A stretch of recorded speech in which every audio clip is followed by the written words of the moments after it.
Student, welcome in mathematics class, जिसके अंदर हम मैथ्स के एक पेपर रिंग थ्योरी के बारे में हम पढ़ना चाहेंगे।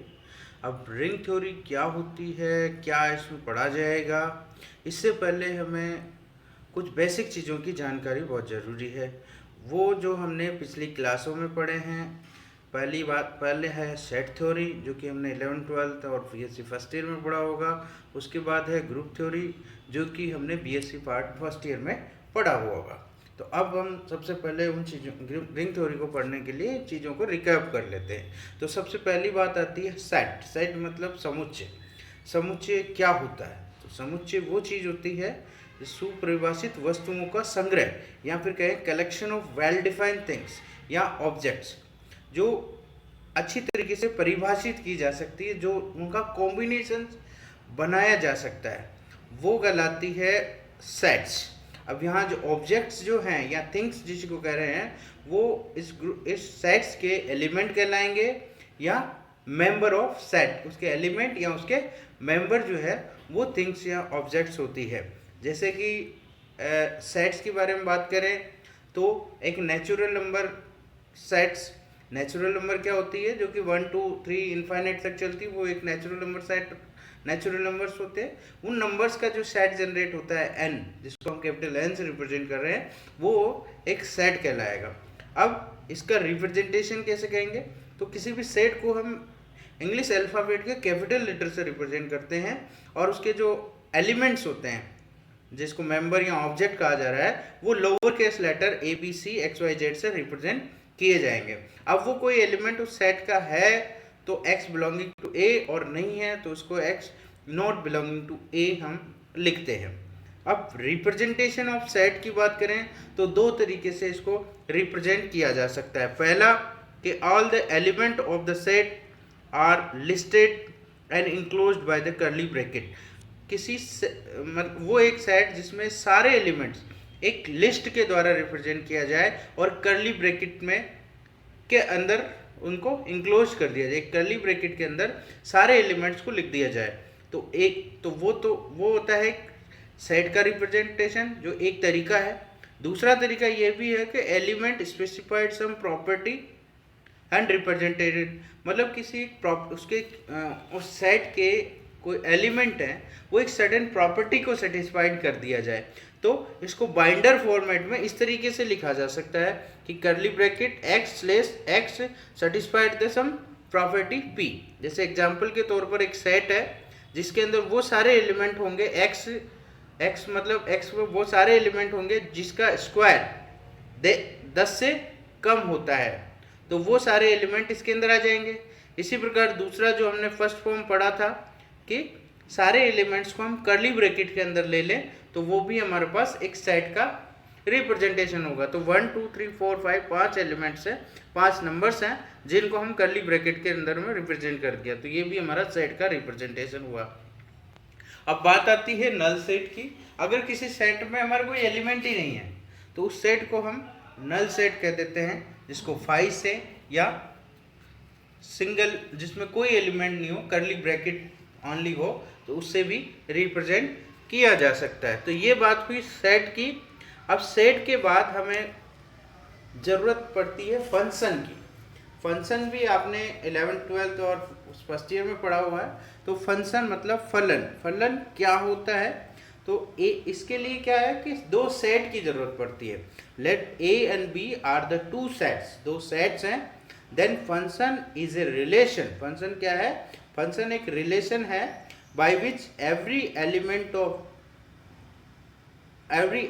of A associated with the unique element of the B।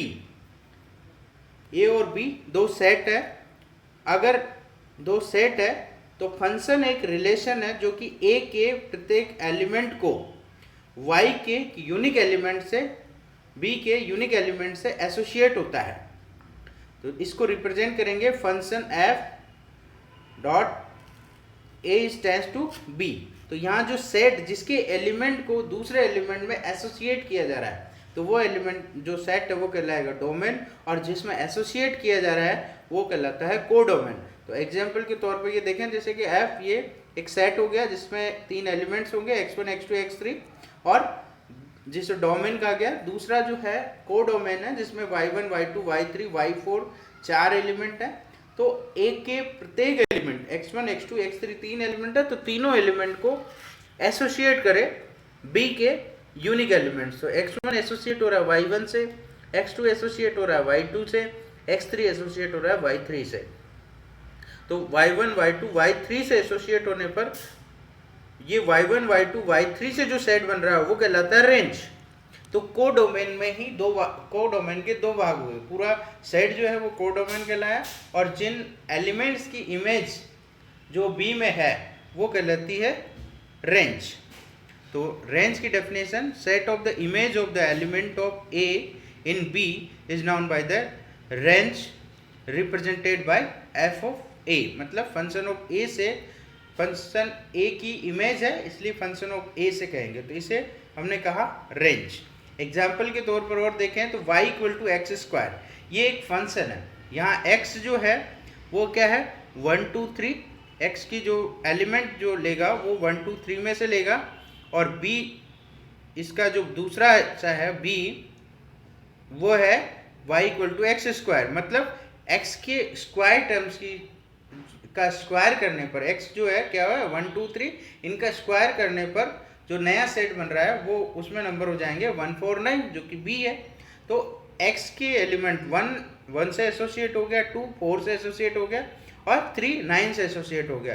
तो ये एक हमारा फंक्शन का एग्जाम्पल हुआ। इस प्रकार और भी बहुत सारे हैं, आपने बहुत सारे तरीके के फंक्शंस आपने पढ़े हुए हैं। ट्रिग्नोमेट्रिक फंक्शंस आपने पढ़े हुए होंगे, sine cos tan cot sec cosec. इसी प्रकार से आपने एक्सपोनेंशियल फंक्शन भी पढ़ा होगा, e की पावर ऑफ x, a की power of x।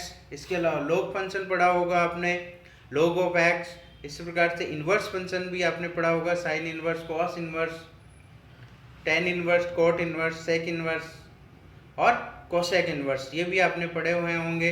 Algebraic functions आपने पढ़े होंगे, x², x3, x की power 4, ax plus of bx², a x की power of n, b x की पावर ऑफ n-1, इस तरीके से डॉट डॉट डॉट an। इस तरीके से बहुत सारे आपने फंक्शंस पढ़े हैं, वो सारे इस फंक्शंस के एग्जांपल्स हैं।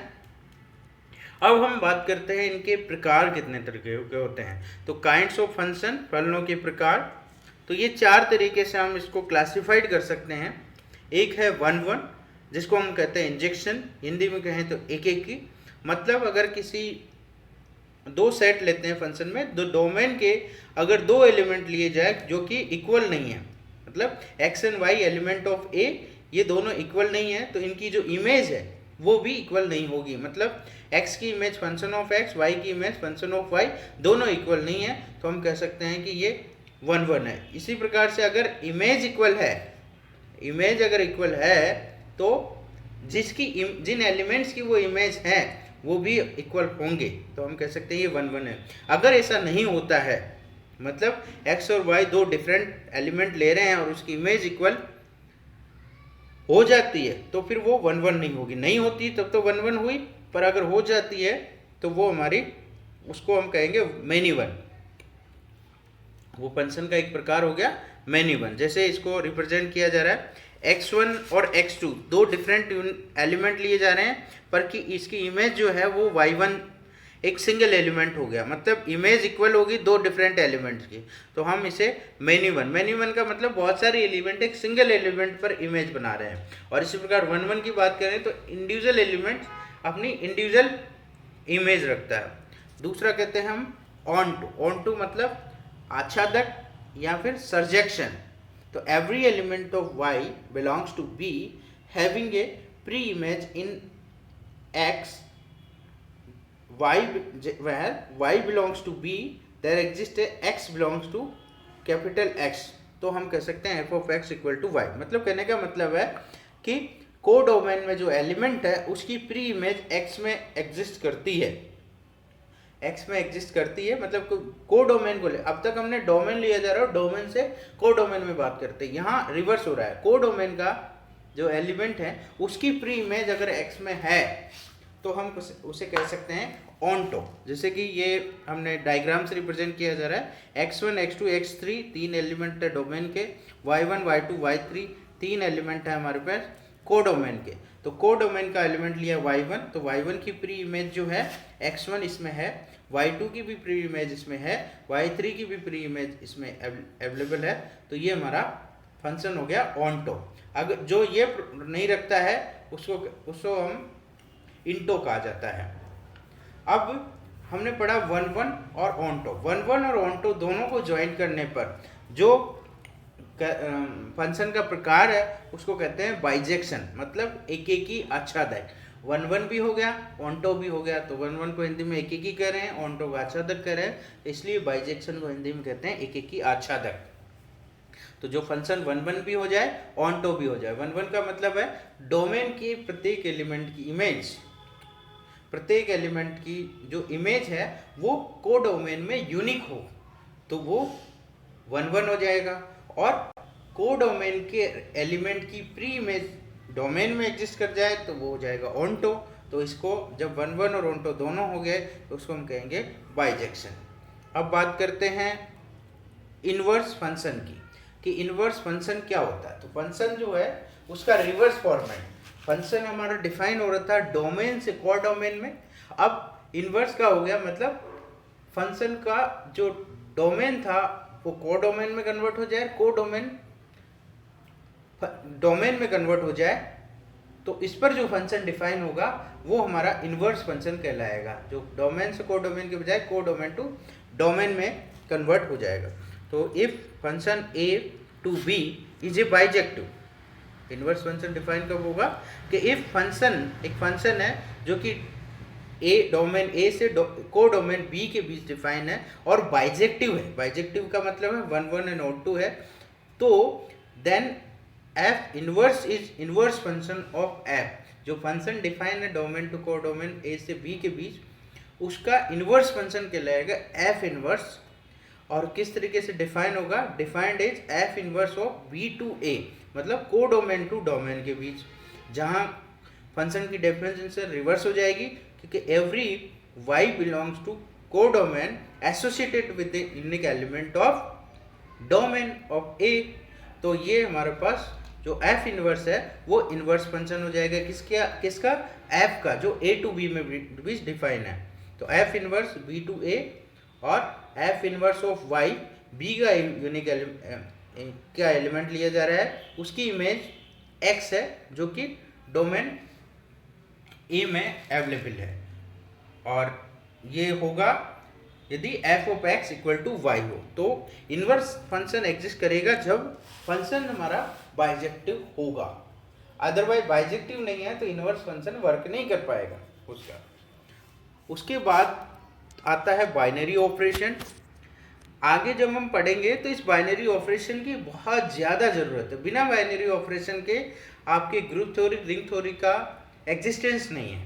तो इसलिए बाइनरी ऑपरेशन क्या होता है ये पढ़ना हमारे बहुत ज़रूरी होता है। तो binary operation in A set के अंदर बात कर रहे हैं।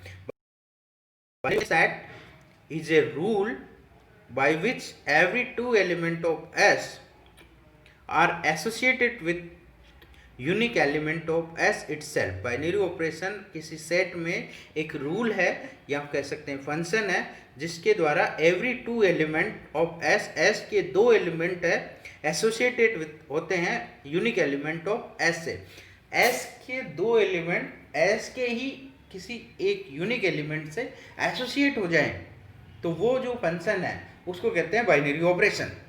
इसको हम रिप्रेजेंट करते हैं स्टार से। इफ स्टार इज, अब इसका वो देख लेते हैं, if star is a binary operation in S कोई सेट है जिसके अंदर एक बाइनरी ऑपरेशन स्टार है, तो किस तरीके से वर्क करेगी तो वो देखें। तो स्टार डिफाइन है S cross S to S के बीच, तो S क्रॉस S एक तरीके से प्रोडक्ट ऑफ सेट है। तो इसके जो एलिमेंट है वो हमारे पास ए बी एक जो है इस तरीके के एलिमेंट होंगे ए बी टाइप के। तो ए और बी दो एलिमेंट होंगे इसमें, ठीक है। तो ए और बी जो बिलोंग कर रहे हैं एस क्रॉस एस में, और इनका जो रिजल्ट आएगा, मतलब जो है ए क्रॉस बी, जो है ए स्टार बी जो है वो एस में होना चाहिए। जैसे एग्जाम्पल के तौर पर हम बात करें बाइनरी ऑपरेशन की, तो एस कोई सेट है, ठीक है, एस कोई सेट है जिसमें हमें दो एलिमेंट है 1 एंड 2, ठीक है। एस कोई सेट है जिसमें केवल दो ही एलिमेंट है 1 एंड 2। तो सबसे पहले तो इसका product set S cross S, तो प्रोडक्ट सेट क्या हो जाएगा 1 1, एक तो हो जाएगा 1 1, एक हो जाएगा 1 2, एक हो जाएगा 2 1, एक हो जाएगा 2 2, ठीक है। तो दो दो एलिमेंट का ऑर्डर्ड पेयर बन गए। इन ऑर्डर्ड पेयर पर बाइनरी ऑपरेशन लगाया जाए तो 1 स्टार 1 का जो रिजल्ट आया 1 या जो भी हमारे पास ऑपरेशन होगा तो वो हमारा एस में एग्जिस्ट करना चाहिए, ठीक है। तो हम कह सकते हैं कि वो हमारा बाइनरी ऑपरेशन है, अदरवाइज बाइनरी ऑपरेशन नहीं है। अब आता है इंड्यूस्ड ऑपरेशन। एस कोई सेट है और एच उसका सबसेट है, एस कोई सेट है और एच उसका सबसेट है, तो star is a binary operation defined on S. S जो सेट है उसमें बाइनरी ऑपरेशन डिफाइंड है। On H is closed for the binary operation star of S. S में जो बाइनरी ऑपरेशन है उसके लिए ही एस का जो सबसेट एच है वो क्लोज्ड हो जाता है। If A and B belongs to H and A star B is also belongs to S, तो ये क्लोज की डेफिनेशन है। Then star is also a binary composition and S। कहने का मतलब ये है S एक सेट है, उसका सबसेट है H, S में एक बाइनरी ऑपरेशन डिफाइंड है और H जो S का सबसेट है उस बाइनरी ऑपरेशन के लिए क्लोज्ड हो जाता है। तो वो जो ऑपरेशन जो S में डिफाइंड है वो H के लिए जो है इंड्यूस्ड ऑपरेशन हो जाएगी, मतलब उसके लिए वो बाइनरी कंपोजिशन एस के लिए वो उसके लिए भी हो जाएगी। जब उसके लिए हो जाती है तो उसी के लिए हम कह सकते हैं कि ये एच के लिए इंड्यूस्ड कंपोजिशन हुई। एग्जाम्पल के तौर पर हम बात करें तो plus minus cross all are the binary composition in Z. Z एक सेट ऑफ इंटीजर है, इनके बीच ये plus minus cross all the binary composition, ये इसकी बाइनरी कंपोजिशन है। क्यों कि सेट ऑफ इंटीजर में क्या होते हैं 0 plus minus 1 plus minus 2 plus minus 3, इस तरीके के एलिमेंट्स होते हैं जो 0 के पॉजिटिव और नेगेटिव दोनों डायरेक्शंस में जा रहे हैं। अगर दो एलिमेंट ले लिए जाए 2 और 3, तो 2 प्लस 3, इस पर बाइनरी कंपोजिशन प्लस लगाया तो 2 प्लस 3 पर जो नया एलिमेंट जनरेट हुआ 5, वो भी उस सेट में है। इसी प्रकार -2 और +3 लिया जाए तो -2 + 3 हुआ तो वो हो जाएगा -1, जो भी सेट ऑफ इंटीजर में है। तो बाइनरी कंपोजिशन का रिजल्ट ऑर्डर्ड पेयर पर कंपोजिशन लगाने पर जो रिजल्ट है वो सेट में आ रहा है, तो वो एक बाइनरी कंपोजिशन हुआ। अब सबसेट की बात करें, इसका इंड्यूस कंपोजिशन इसमें चेक करें तो जेड का subset and set of natural number जो है सेट ऑफ इंटीजर का सबसेट होता है और N is closed for plus and cross addition and subtraction के लिए क्लोज्ड हो जाता है। तो जो एडिशन और सब्ट्रैक्शन जो जेड में डिफाइंड है बाइनरी ऑपरेशन, वो एच के लिए भी बाइनरी कंपोजिशंस हो जाती है, ठीक है। तो एन जो है, एन के लिए जो प्लस और क्रॉस है वो इंड्यूस्ड कंपोजिशन हो गई। पर देखो आप जेड में एक और अनदर कंपोजिशन हम देख रहे हैं माइनस। माइनस जो है वो जेड में कंपोजिशन डिफाइन नहीं हो सकती। क्यों कि अगर हमने लिया जेड में हमने -3 लिया और जो है -3 लिया और 2 लिया, तो -3 और प्लस का 2 लिया तो रिजल्ट आया हमारा -1, जो कि जेड में तो है, तो इसलिए उसके लिए तो कंपोजिशन है। पर अगर एन के अंदर हमने 3 और 2 ऑर्डर का जो ऑर्डर लिया जो नंबर का वो 3 और 2 लिया, तो 3 - 2 करने पर रिजल्ट 2 और 3 लिया, 2 में से 3 घटाया तो -1 आया। तो माइनस जो है नेगेटिव नंबर है और negative number set of integer में तो होता है पर नेचुरल नंबर में नहीं होता। नेचुरल नंबर क्योंकि 1 2 3 टू इन्फिनिटी चलता है, तो इसलिए नेगेटिव जो है वो इसके लिए बाइनरी कंपोजिशन नहीं हो सकती, मतलब इंड्यूस कंपोजिशन भी एन के लिए नहीं हो सकती जेड के रेस्पेक्ट में। अब हम बात करते हैं प्रॉपर्टी ऑफ बाइनरी कंपोजिशन की। बाइनरी कंपोजिशंस की कौन कौन सी प्रॉपर्टीज होती है, तो बाइनरी कंपोजिशन की पहली प्रॉपर्टी है कम्यूटेटिव ऑपरेशन, ए और क्रम विनिमय संक्रिया। अगर दो एलिमेंट ले लिए जाए ए और बी, उन पर बाइनरी कंपोजिशन लगाई तो ए को पहले लेकर के बी को बाद में लो, या बी को पहले ले लो ए को बाद में ले लो, तो दोनों से किसी भी डायरेक्शन में कंपोजिशन लगाया जाए तो दोनों सेम हो जाए, ए स्टार बी हो या बी स्टार हो ए, बी स्टार ए हो, दोनों सेम है, तो ये हो जाएगी कम्यूटेटिव ऑपरेशन। उसके बाद होता है एसोसिएटिव ऑपरेशन, जो कि साचरीयता का नियम, कि किसको किसके साथ रखा जाए उससे उसका फर्क नहीं पड़ता। तो ए स्टार बी पहले कर लो, उसके बाद सी से बाइनरी कंपोजिशन लगा लो, या फिर बी और सी का कंपोजिशन पहले लो एंड देन फिर ए के साथ कंपोजिट कर लो, तो दोनों केस में ये सेम होता है, तो कह सकते हैं कि वो एसोसिएटिव ऑपरेशंस होता है। फिर अंदर कहते हैं identity element for a operation, संक्रिया का तत्समकव्य।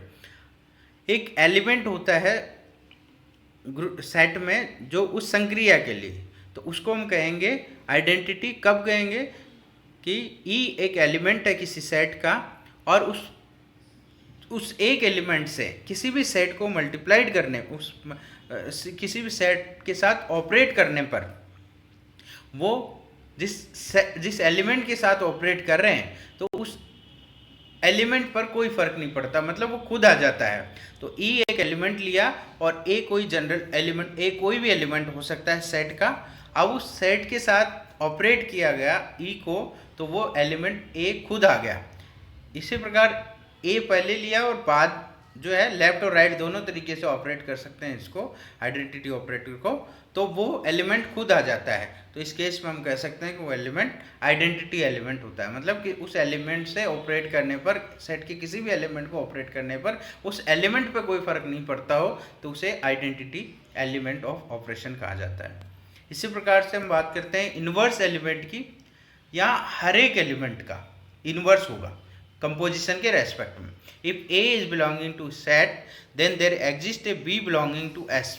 कोई एलिमेंट है किसी सेट का, तो उसके रेस्पेक्ट में एक अनोदर एलिमेंट इस तरीके से एग्जिस्ट करेगा कि a star b equivalent to identity या बी स्टार ओ पे, मतलब एक एलिमेंट लें उसके लिए एक अनोदर एलिमेंट इस तरीके से एग्जिस्ट किया जाए होगा कि दोनों का ऑपरेशन करने पर आइडेंटिटी ऑपरेटेड मिल जाए। अब वो चाहे लेफ्ट ऑपरेट करो चाहे राइट ऑपरेट करो, तो वो एलिमेंट हमारा ए जो एलिमेंट है, जो दूसरा एलिमेंट उसके साथ एग्जिस्ट कर रहा है, वो एलिमेंट उसके लिए इन्वर्स हो जाएगा। तो बी यहाँ पे ए एलिमेंट लिया और उसके रेस्पेक्ट में मैं एक एलिमेंट बी एग्जिस्ट किया था जिससे ऑपरेट करने पर आइडेंटिटी एलिमेंट आ रहा है, तो बी इसके लिए ए के लिए इन्वर्स हो गया, मतलब B equal to A inverse कहलाएगा। तो इस प्रकार से हमारे पास ये इन्वर्स प्रॉपर्टी हुई। तो अब तक हमने पढ़ा कि रिंग थ्योरी के लिए कुछ बेसिक्स पार्ट्स के तौर पर सेट क्या होता है, उसका रिप्रेजेंटेशन कैसे किया जा सकता है, फंक्शन क्या होता है, फंक्शन के प्रकार क्या होते हैं, उसके बाद बाइनरी ऑपरेशंस क्या होता है, फंक्शंस क्या होता है, इन्वर्स फंक्शंस क्या होता है, बाइनरी ऑपरेशंस क्या होता है, इंड्यूस्ड ऑपरेशन क्या होता है, और उसके बाद जो है इंड्यूस ऑपरेशंस क्या होता है, और इसके बाद हमने पढ़ा बाइजेक्शन, इसके अलावा बाइजेक्शंस क्या होता है, इसके अलावा उसके कुछ एग्जांपल्स पढ़े और बाइनरी कंपोजिशन की कुछ प्रॉपर्टीज पढ़ी। आगे के जो लेक्चर है उसमें हम पढ़ेंगे ग्रुप्स क्या होता है, उसके कुछ एग्जांपल्स, उसकी कुछ प्रॉपर्टीज क्या होती है।